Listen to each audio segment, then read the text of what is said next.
Okay, so we're on to day 18 of the 2022 challenge by the Sociology Guide. This week we're looking at families and households. Let's run through the questions.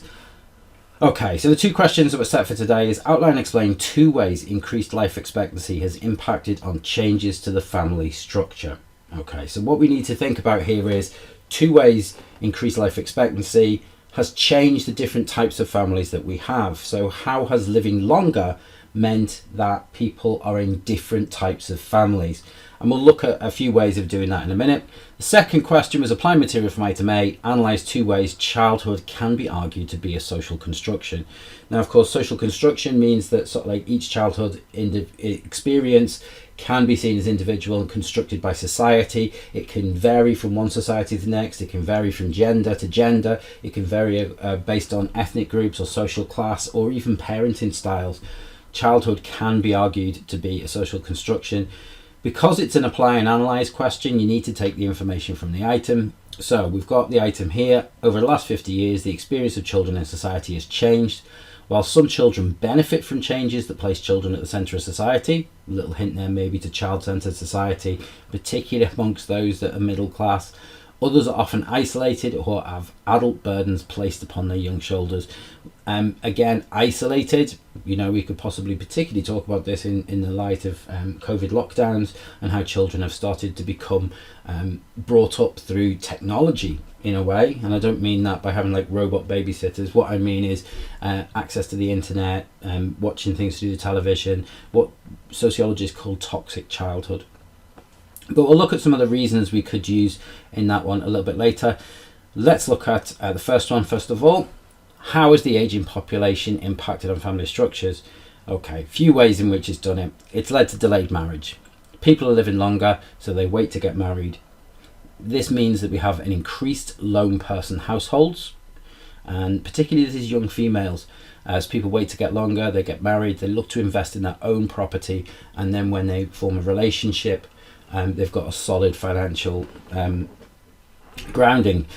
In theory, there's lots of news about sort of like how young people are struggling to get onto the property ladder, but in theory the idea would be is that people wait longer to get married, invest in their own property, and then move in together.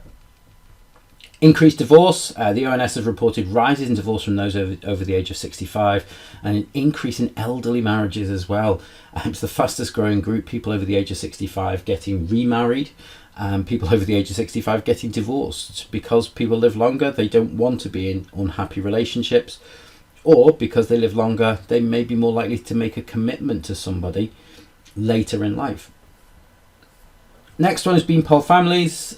Recent increases in multi-generational families. Multi-generational families could be grandparents, parents and children all living in one household, and this can be done for a number of different reasons. It can be that parents are moving their children in with their parents, so grandparents, parents, in order to cut costs. It could be grandparents moving in with the family to help with social care. So there's a number of different ways that we could look at that there. Increase in lone persons. More than 50% of lone person households are those over the age of 75. So we've got more people living longer and they're living on their own. This can be skewed more towards females than males because females have a longer life expectancy. Reconstituted families. People are living longer, so therefore looking at the ideas of Giddens and serial monogamy, people may get divorced, then remarry and be part of a reconstituted family. And the impacts of globalization. Parents are being separated from adult children who either migrate overseas or the family moves overseas. Possibly not the best thing to link to an aging population, but we do get lots of people who retire overseas for 20 years, may not see their grandparents, may not see their grandchildren because they are living overseas. They know they're living longer. They want to make their money go a little bit further. They want to retire somewhere where it's nice and warm.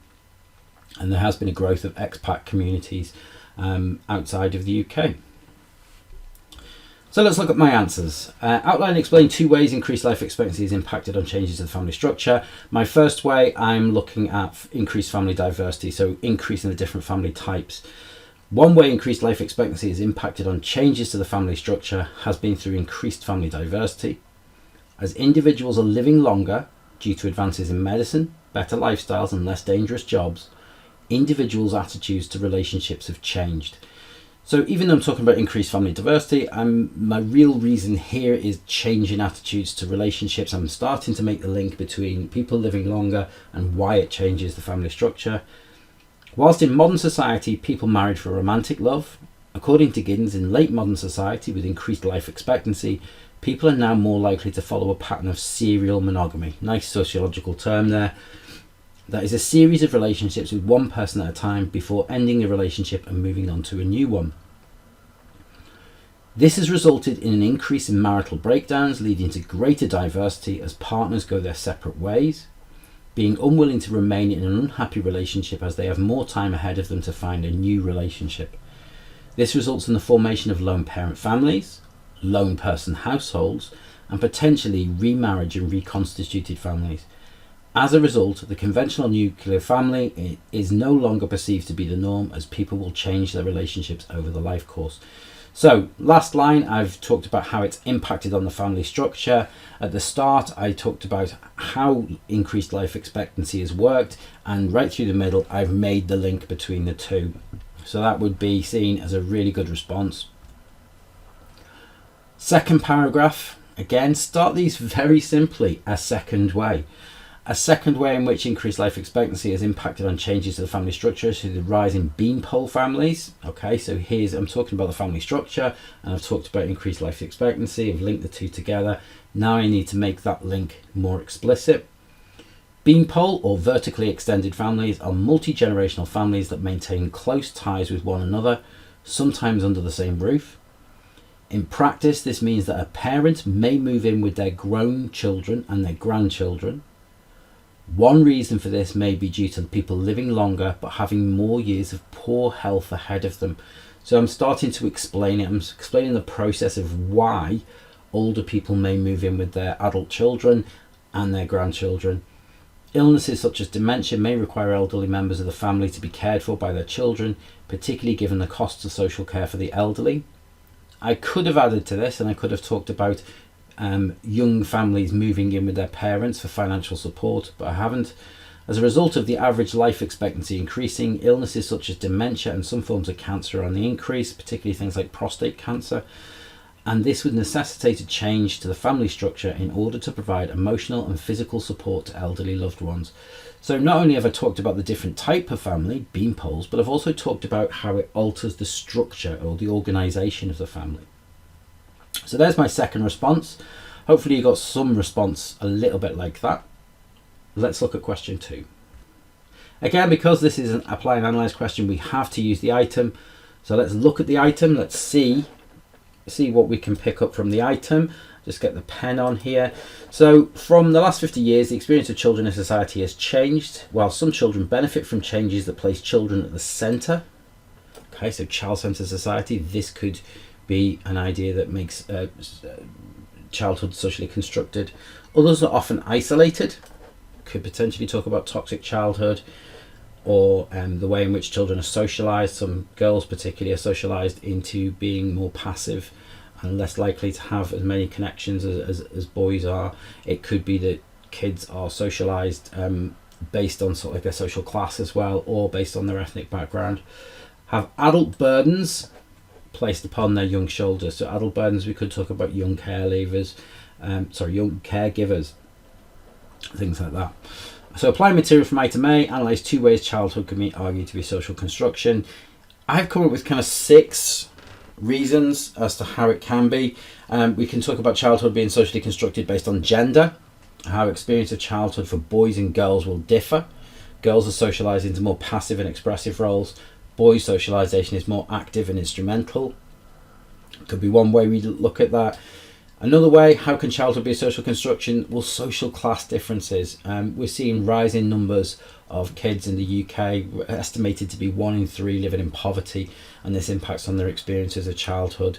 We're seeing talks about food poverty, so the rise of food banks, fuel poverty with the increase in cost of living at the moment, and bed poverty, which is a relatively new concept.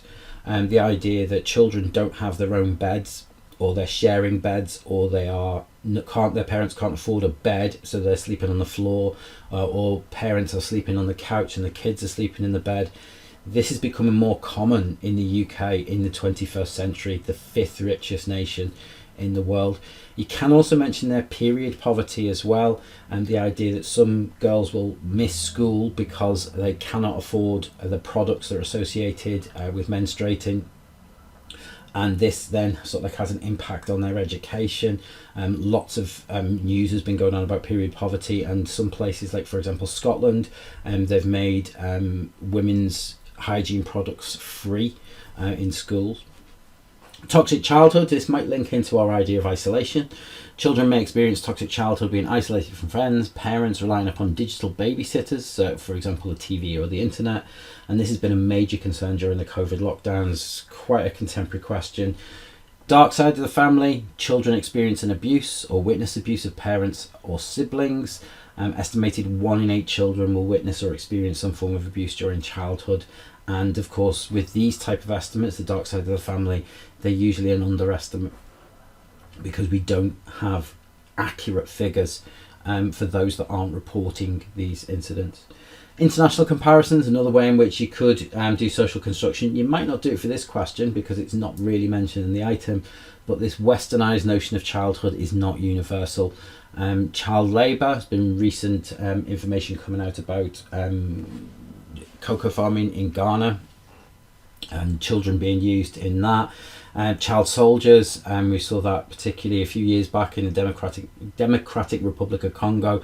There were lots of child soldiers involved in conflicts. Children in conflict zones, of course, is very contemporary, sort of like with things like Ukraine at the moment, and kids being moved out, and obviously child refugees as well, which happens, you know, in lots of different countries across the world. There's lots of refugees who are children.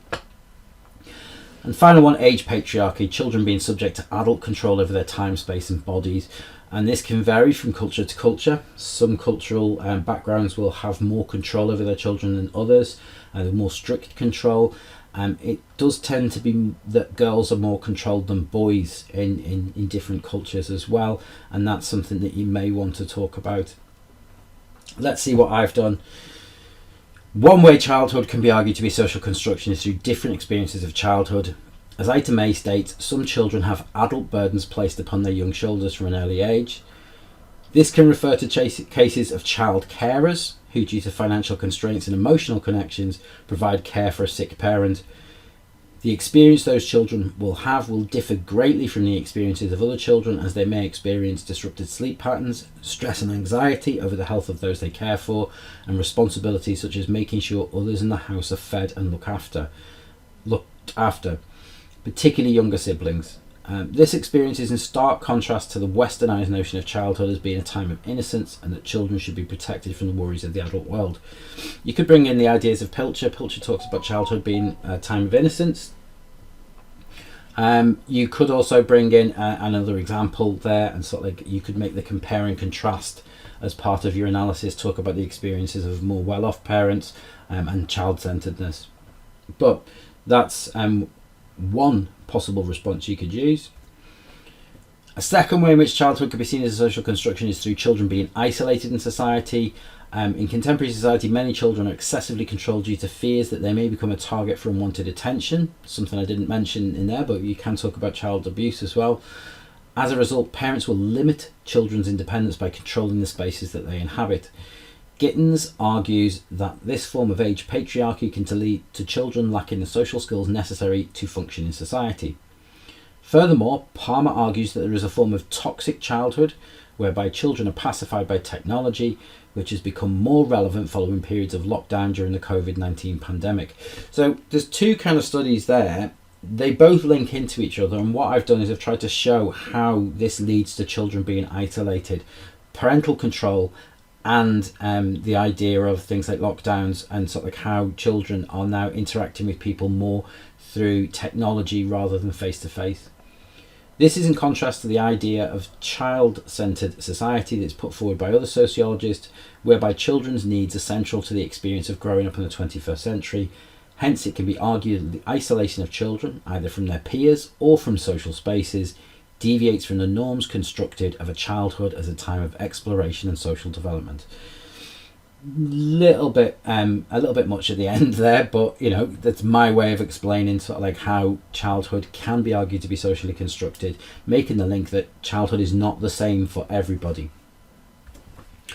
So that is day 18. Day 19 looks at demographic change, and it also looks at birth rates. Outline and explain 2 ways demographic changes in society have changed family structures. A little bit similar to today's question, really. Demographic changes, birth rate, death rate, life expectancy, migration. These are all demographic changes. How have they impacted on the types of family that we see in society?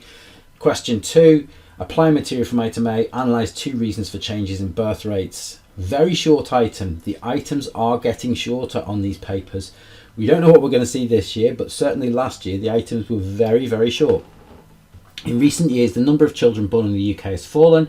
Sociology suggests this is due to changes in social attitudes and the costs incurred of raising children. We can see here children being more expensive. That's one possible reason. Changing social attitudes, people having less children, and this could be your 2 reasons that you use there. Hopefully you will join me for day 19, and thanks for watching.